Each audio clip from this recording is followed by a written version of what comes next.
마태복음 28장 16절에서부터 20절까지 말씀 읽도록 하겠습니다. 11 제자가 갈릴리에 가서 예수께 지시하신 산에 이르러 예수를 배웠고 경배하나 아직도 의심하는 사람들이 있더라.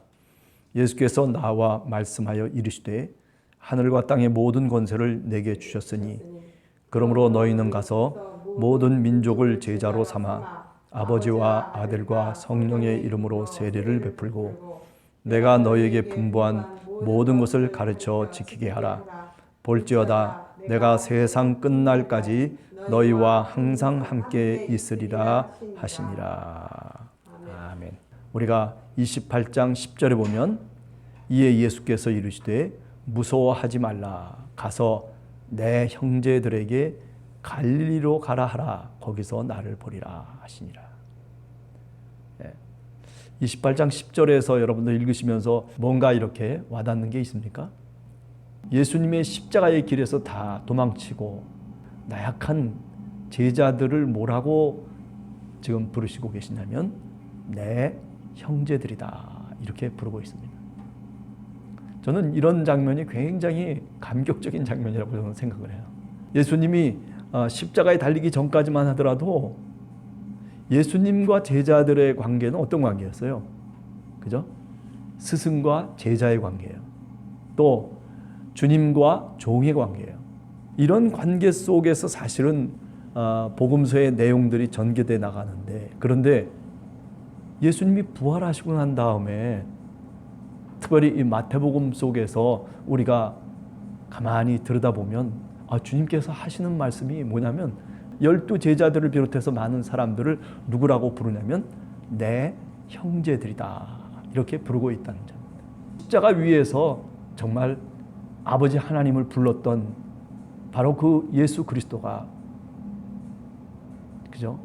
부활하시고 난 다음에 제자들에게 나타나셔서 이렇게 오히려 옛날의 모습이 아니라 이제 너희들은 내 형제야. 이것은 어찌 보면 구원의 역사를 이제 끝마친 그죠? 바로 하나님의 아들의 모습이 아닌가라는 생각을 해보죠. 네. 우리가 히브리서에 읽어보면 그리스도가 우리를 형제로 부르셨다라고 하는 말씀을 합니다. 그러면서 왜 형제로 우리를 부르셨느냐 하면은 그분이 우리의 마음을 아시고 우리의 시험을 아시고 우리의 유혹을 아시고 그리고 우리의 연약함을 아시기 때문에 우리를 형제라고 불렀다라고 그렇게 히브리서는 우리들에게 얘기해 주고 있어요. 네. 그 이야기가 사실은 오늘 이 장면 속에서 나오는 이야기가 아닐까라는 생각을 해보게 됩니다. 이제 이렇게 우리를 형제로 부르시는 예수 그리스도의 이 말씀 앞에 우리의 교회는 이제 그리스도의 몸된 교회는 지체들을 향해서 누구라고 얘기하냐면 내 형제라고 그때부터 부르기 시작하는 거죠. 교회에 입교하게 되면 어떻게 우리가 많은 사람들을 부릅니까? 바로 내 형제입니다. 내 자매입니다. 이렇게 부르는 거죠. 이미 2000년 전에 예수 그리스도를 믿는 교회 공동체는 그저 아무런 혈통적인 관계가 없는 사람임에도 불구하고 아니 그 사람의 지위가 높든지 낮든지 상관하지 아니하고 누구라고 불렀냐면 바로 내 형제라고 불렀어요. 내 자매라고 불렀어요. 우리가 로마서 16장 저 뒤편에 가서 보면 그죠? 자매 베베에게 문안의 편지를 하면서 쭉 사람들을 사도 바울이 열거하잖아요. 로마서 16장 저 뒤편에 보면 많은 사람들의 목록들이 나오면서 그런 얘기 저런 얘기들 하는데 그때 형제, 자매라고 하는 얘기들을 하기 시작하죠.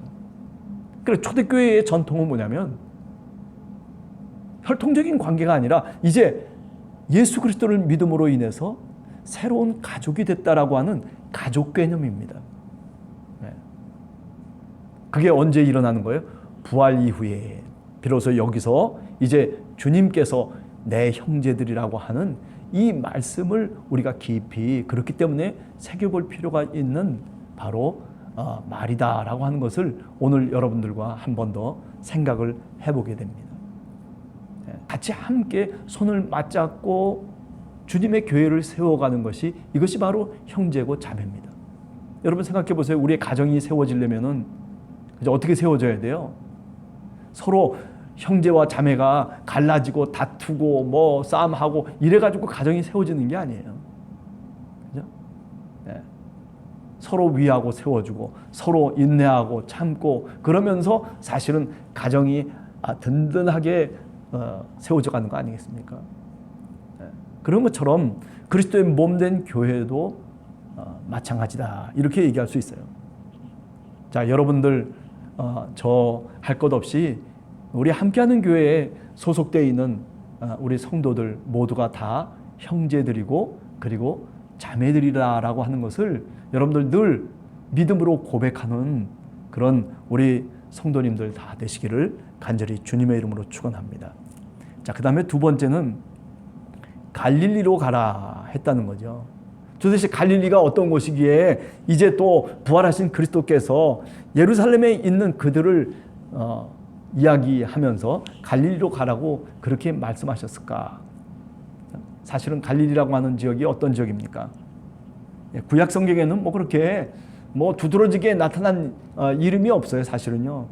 단지 여호수아 19장에 보면 그 갈릴리 지역을 이제 12지파들이 나누지 않습니까? 그래서 납달리, 스불론, 이사갈, 그죠? 이 지파들이 살고 분배받은 땅이 바로 뭐냐면 갈릴리 지역이에요. 누가복음 5장 같은 데 보면 게네사렛이라고 갈릴리를 부르고 있습니다. 요한복음 6장에 보면 디베레라고 부르고 있다라고 하는 것을 우리가 알 수가 있죠. 자, 그런데 저는 오늘 여기서 얘기하려고 하는 게 예수님이 갈릴리로 가라고 그렇게 말씀하셨는데 그러면 제자들이 정말 갔느냐? 물론 마가복음 같은 경우에는 그런 것에 대한 답이 안 나와 있지만은 그러나 오늘 읽은 마태복음에는 답이 나와 있어요. 16절에 나오잖아요. 뭐라고 되어 있습니까? 11제자가 갈릴리에 가서 예수께서 지시하신 산에 이르렀다. 그렇게 얘기하고 있습니다. 네. 11제자가 갈릴리로 가서 예수님이 지시하신 바로 그 산에 이르러서 예수님을 배웠고 경배를 했다. 그러나 아직도 의심하는 사람이 있더라. 뭐 우리가 요한복음 20장으로 넘어가면 누굴까요? 그 사람이 디도모라고 하는 도마죠. 도마. 의심 많은 도마. 네. 예수님은 갈릴리 출신이에요. 네. 그 당시 예수님 당시로 보면 이 갈릴리라고 하는 지역은요, 사실은 가난한 사람들이 주로 살고 있는 지역이에요. 포도원의 일꾼들이 일자리가 없어서 갈릴리로 가서 그래가지고 포도원의 일꾼으로 삼아주기를 기다리면서 그러면서 예수님의 비유에 보면 그런 포도원 일꾼의 비유가 나오잖아요. 새벽부터 일찍 나와서 그래가지고 포도원에 들어갈까 또 누가 나를 채용해 주지 않을까 걱정하고 근심하면서 그러면서 하루 종일 말하자면 포도원에 들어가지 못한 일꾼들도 있잖아요. 그래서 마지막 문을 닫는 그 순간에 일꾼 하나가 들어가게 되지 않습니까? 그 예수님의 비유 가운데 그런 비유의 말씀이 나와요. 네.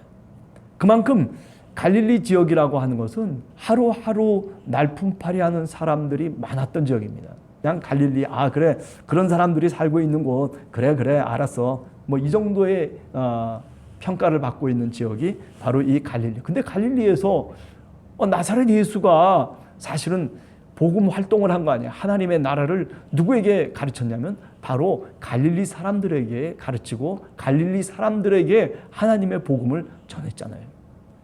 예수님이 활동하시고 하나님의 아들이 이 땅에 오셔서 그래서 하나님의 나라를 선포하고 그리고 수많은 기적을 행하고 그리고 많은 사람들을 가르쳤던 장소가 어디냐면 뭐 그렇게 세상을 다니면서 뭐 대단히 넓은 지역을 예수님이 활보하면서 그러면서 하나님의 나라를 전한 게 아니에요. 조그만 지역이에요.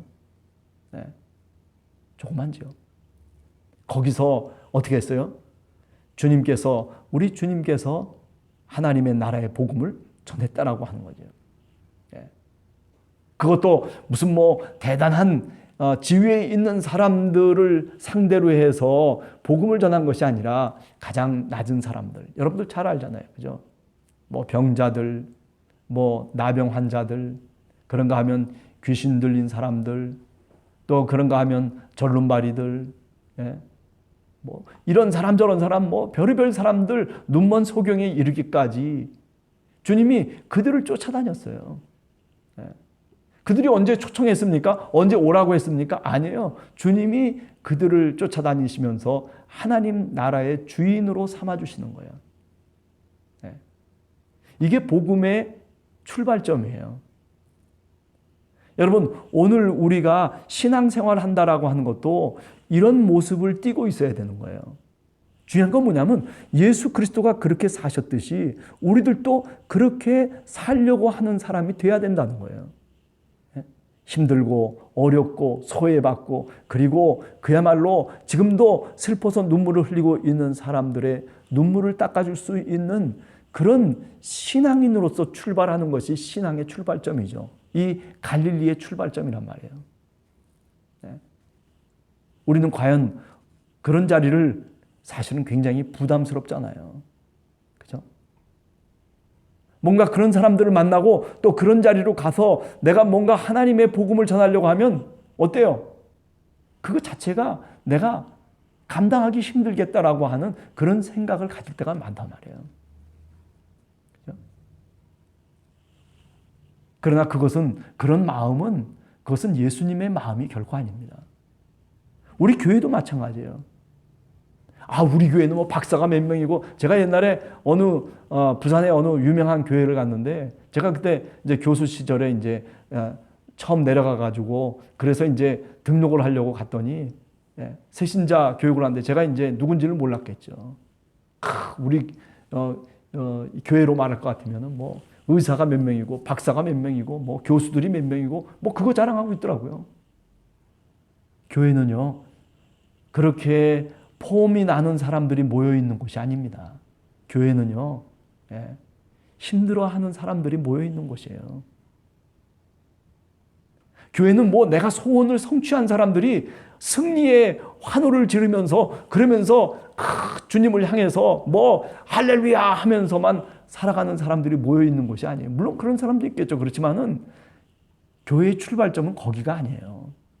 교회의 출발점은 예수님이 사셨던 그 삶의 모습 속에서 우리는 답을 찾을 수가 있어요.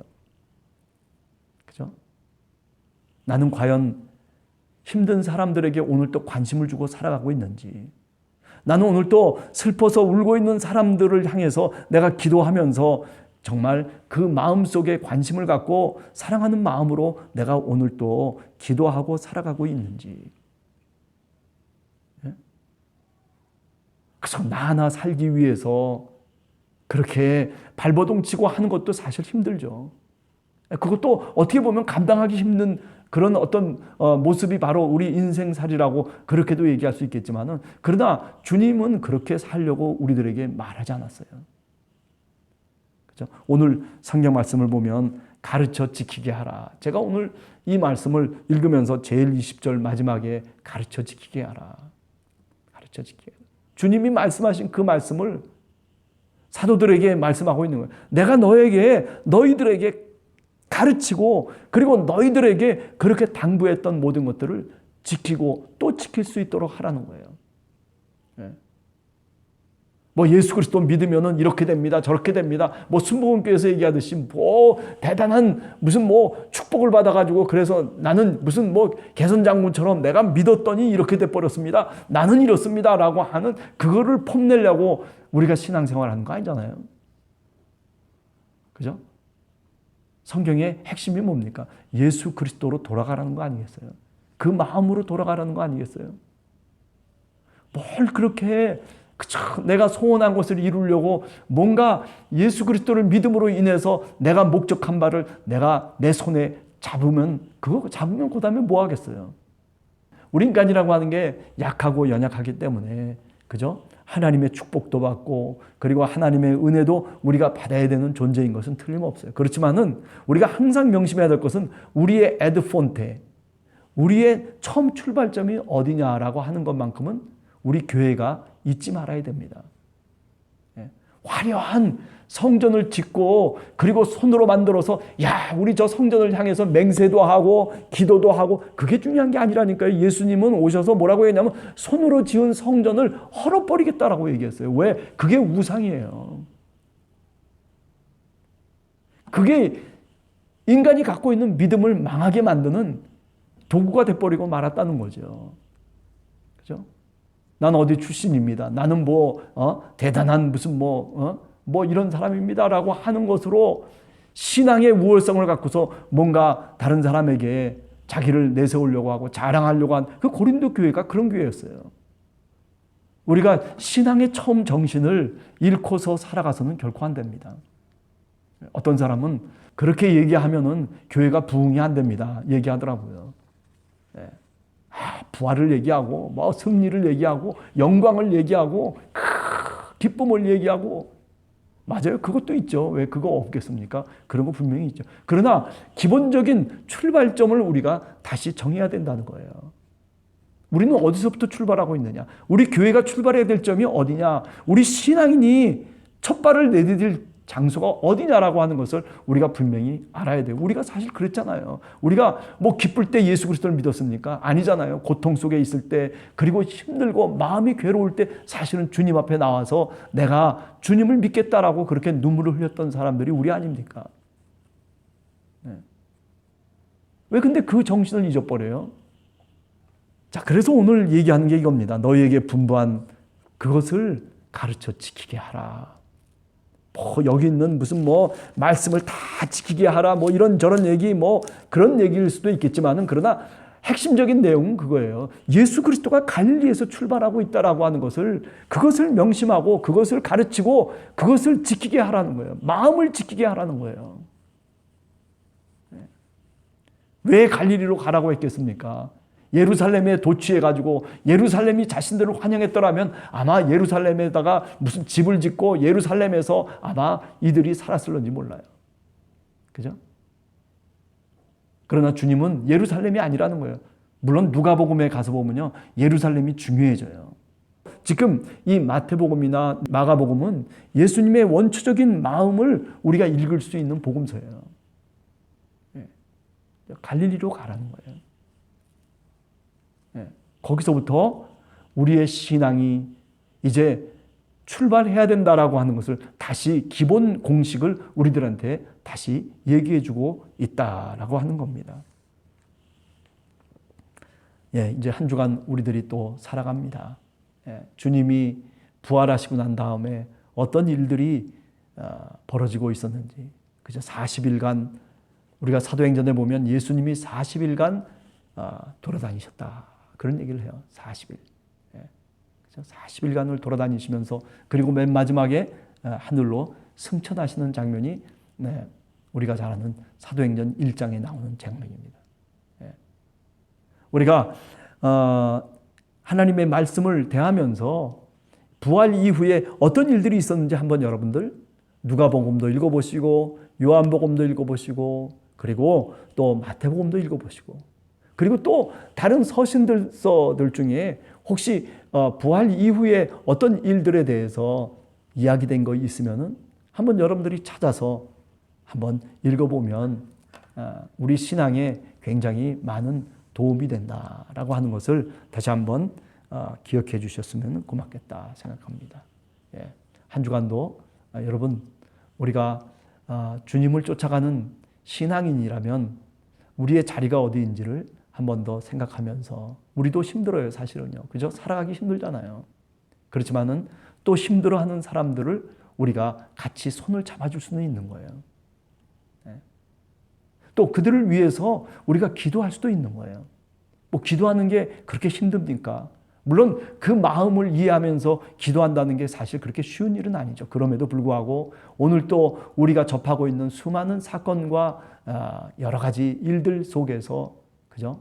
힘들어하는 사람들, 눈물 흘리는 사람들, 오늘 또 여러 가지 어려움 가운데 빠져 있는 사람들을 위해서 그 사람이 누구인지는 잘 모르지만은 그러나 내가 기도할 때 무릎을 꿇을 때 그 사람들을 생각하면서 내가 기도하고 그리고 내가 눈물을 흘릴 수 있는 그런 신앙인 그런 교회가 우리 함께하는 교회 우리 성도들이 모두가 되기를 간절히 주님의 이름으로 축원합니다.